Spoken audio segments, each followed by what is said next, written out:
বর্তমান সময়ের পরীক্ষাগুলোতে যে প্রশ্নটা বারবার থাকে সেই প্রশ্নটা নিয়ে আজকে আলোচনা করব। যেমন আমাদের কিছু বর্ণ থাকে, বর্ণের এক একটা অংশের এক একটা আলাদা আলাদা নাম, যেই জায়গা থেকে আমাদের পরীক্ষা প্রশ্নগুলো হয়। যেমন এই জায়গা থেকে আমি আজকে বর্ণ সম্পর্কিত যত প্রশ্ন আছে সবগুলো সমাধান করে দেব। যেমন পরীক্ষা প্রশ্ন আসছিল একবার যে রস্বইয়ের এই উপরের অংশটুকুর নাম কি, রস্বইয়ের এই উপরের অংশটুকুর নাম কি, এরকম করে আবার কয়ের এই পাশের অংশের নাম কি, উয়ের উপরের অংশের নাম কি, হয়ের এই পাশের অংশের নাম কি, এরকম আমরা বর্ণ সংক্রান্ত বর্ণের অঙ্গ প্রত্যঙ্গ সবগুলো আজকে চিনিয়ে দেবো ইনশাআল্লাহ এই ক্লাসের মাধ্যমে। একটু খেয়াল করি, কোনো বর্ণের এই উপরের অংশটুকুর নাম চৈতন্য, চৈতন্য, চৈতন্য, টিকি, তিনটেই বলা যায়। ওকে, আমরা এগুলো নিয়ে আমরা এরপর স্লাইডে আলোচনা করব। তবে আমরা কোনো বর্ণ লেখার ক্ষেত্রে যেমন আমরা লিখি অ, আ, তারপর হচ্ছে হস্যই, এই শব্দগুলোর এই যে আমরা এরকম করে একটা দাগ দেই, এই দাগটার নাম হচ্ছে মাত্রা, এই দাগটার নাম হচ্ছে মাত্রা, এই দাগটার নাম কি মাত্রা। তবে এই বর্ণের একটা বর্ণের মাত্রা যে দেই, মাত্রাটা হচ্ছে মাত্রা রেখা। হ্যাঁ, এই মাত্রার উপরের স্থানটাকে বলা হয় মাত্রা রেখা। আর বর্ণের এই শেষ, একদম শেষ বর্ণের শেষ অংশটুকুকে বলা হয় অন্তিক। কি বলা হয়? অন্তিক। এরপর একটু আসি, বর্ণটা যে লম্বালম্বিভাবে দাঁড়িয়ে আছে গাছের মতো, আমরা জানি একটা গাছ যদি আমরা নির্ণয় করি বা গাছকে যদি আমরা চিন্তা করি, তাহলে এই গাছের যে এই অংশটুকু আছে এটাকে বলা হয় কাণ্ড। একটা বর্ণের এরকম যে মধ্যরেখা আছে এই অংশটাকে বলা হয় কাণ্ড, বা লম্বালম্বিভাবে যেটা দাঁড়িয়ে আছে সেটাকে বলা হয় কাণ্ড।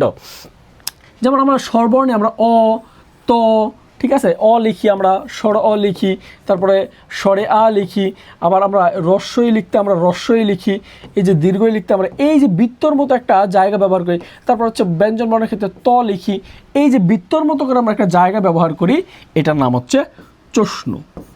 নাম কি? চষ্ণু। এখন একটু আসি, একটা বর্ণের সর্বোচ্চ অংশের নাম কি? সর্বোচ্চ অংশের নাম হচ্ছে চূড়া। এই জায়গাটার নাম হচ্ছে, কেন্দ্রবিন্দুটার নাম হচ্ছে চূড়া। এবং একটা বর্ণে আমরা কি থাকে? কার থাকে, আকার, রসিকার, দীর্ঘিকার। যেমন স্বরবর্ণের সংক্ষিপ্ত রূপকে আমরা কার বলি, স্বরের সংক্ষিপ্ত রূপকে আমরা কার বলি। কার বর্ণ হচ্ছে 10টা। এই কারগুলো কই থাকে? বর্ণের নিচে থাকে, বর্ণের পাশে থাকে, তাই না? তো এই যে আমাদের এই যে একটা রস্যুকার এই দেখতে পাচ্ছি, এই রস্যুকারটা হচ্ছে এক্সট্রা করে কার বর্ণ হিসাবে যুক্ত হয়েছে। যদি কোনো বর্ণ, যেহেতু অয়ের সাথে তো কার হবে না, যেমন কয়ের সাথে কয় রস্যুকার কু হইতে পারে, তাহলে কয়ের নিচে যে রস্যুকার, এই রস্যুকারের শেষ বিন্দুটা কি? একদম শেষ বিন্দুটাকে বলা হয় পাদরেখা। কি বলা হয়? পাদরেখা। মানে পা আমাদের কই থাকে? নিচে থাকে। পা কই থাকে? নিচে থাকে। তার মানে এই বর্ণের পা হচ্ছে এই পাদরেখা। বর্ণের পা কি? পাদরেখা। তাহলে আমাকে দেখতে হবে যে এই একটা বর্ণ লিখলে আমরা ক রস্যুকার কু লিখি, খ রস্যুকার খু লিখি, এই লেখার ক্ষেত্রে এই যে জায়গাটা, শেষ বিন্দুটা, এটাকে বলা হয় পাদরেখা। কি বলা হয়? পাদরেখা। এই পাদরেখা থেকে উপরে আসলে এটা হচ্ছে মূল বর্ণ। মূল বর্ণের এই অংশটাকে বলা হয় অন্তিক। যদি কাণ্ড থাকে সেক্ষেত্রে অন্তিক, আর যদি মূল বর্ণ হয় সেক্ষেত্রে হবে ভূমি রেখা। কি হবে? ভূমি রেখা। তারপর একটু আসি, বর্ণের এই উপরের এই জায়গাটার নাম কি? এই জায়গাটার নাম হচ্ছে চৈতন্য। এই চৈতন্য বর্ণ কোন কোন জায়গা থেকে? চৈতন্য, অনেক জায়গায় চৈতন বলে, অনেক জায়গায় টিকি বলে। ওকে, এরকম কী কী থাকতে পারে চৈতন্য? যেমন আমরা বলি রস্বই, তারপর থাকতে পারে দীর্ঘই, তারপর থাকতে পারে রসাও, তারপর থাকতে পারে দীর্ঘও, ঠিক আছে? এরকম আরও থাকতে পারে। যেমন আমরা যদি বলি ওই, তারপর হচ্ছে ঔ, এই জায়গাগুলোতে কিন্তু আমাদের এখানে থাকতে পারে।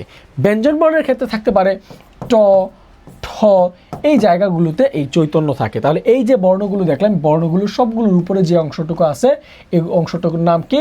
এই অংশটুকুর নাম হচ্ছে চৈতন্য বা টিকি। নামটা মনে রাখবেন, চৈতন। আবার অনেক জায়গায় আসে চৈতন্য, চৈতন্য, আবার অনেক জায়গায় আছে টিকি নামে, টিকি। এই টিকিটা আসছে কীভাবে? আমরা জানি যে চৈনিক যে সভ্যতায় দেখবো আমরা অনেক মানুষের এই দিকে শেষের পিছনের দিক থেকে এদিক দিয়ে চুল নেই, পিছনের দিক থেকে অনেক বড় চুল, লম্বা চুল। এই লম্বা চুলটা মূলত টিকি বলা হয়। আগে আগের সময়টাতে পড়াশোনা করার সময় এই চুলটাকে কী করতো? দড়ি দিয়ে বেঁধে রাখতো, যেন ঘুম তন্দ্রা আসলে যেন ঘুম আসতে, যেন ঘুমাই যাবে যখন, টেবিলের সাথে মাথা লেগে যাবে যখন, তখন এই টিকিতে টান লাগবে, চুলে টান লাগবে, এর জন্য এরকম করে বড় টিকি রাখতো বা চৈতন্য রাখতো। ওকে, তাহলে আমরা আরেকটু ডিটেলস দেখব।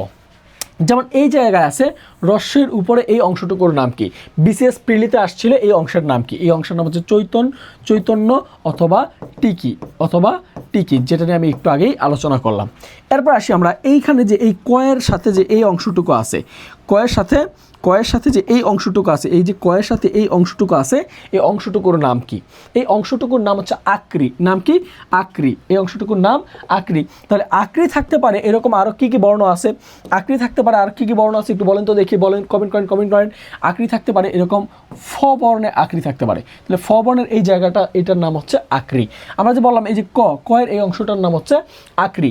এরকম কয়ের সাথে যুক্ত বর্ণ যদি আমরা বলি কয়ত, তাহলে কয়তকে আমরা কিভাবে লিখি? এইভাবে লিখি। লিখে আমরা এই জায়গায় একটা অংশ দিই, এটার নাম হচ্ছে আকৃ। আমরা কয়ের সাথে মূর্ধন্য যুক্ত করে আমরা ক্ষীয় লিখি। ক্ষীয় লিখতে এই যে অংশটুকু ব্যবহার করি, এই অংশটুকুর নাম আকৃ। একই সাথে আমরা ধ লিখি, ধ, হ্যাঁ ঠিক আছে, অনেকে বলে কান্দুবাঙ্গ দ, আবার বলে ঠ্যাং বাঙ্গা দ। আচ্ছা যাই হোক, এই দয়ের এই অংশটুকুর নাম হচ্ছে আকৃ। আমরা র রসুকার রু অনেকে এইভাবে লিখি, আবার অনেকে আমরা এইভাবে লিখি, এইভাবে, এই যে এইভাবে লিখি, এই অংশটুকুর নামও আকৃ। খেয়াল রাখবে। ওকে, এখন একটু আসি পাগড়ি। আচ্ছা, বিয়ের সময় পাগড়ি কোথায় পরে মানুষ? আমি জানি বিয়ের সময় পাগড়ি মানুষ পরে মাথায়। কোথায় পরে?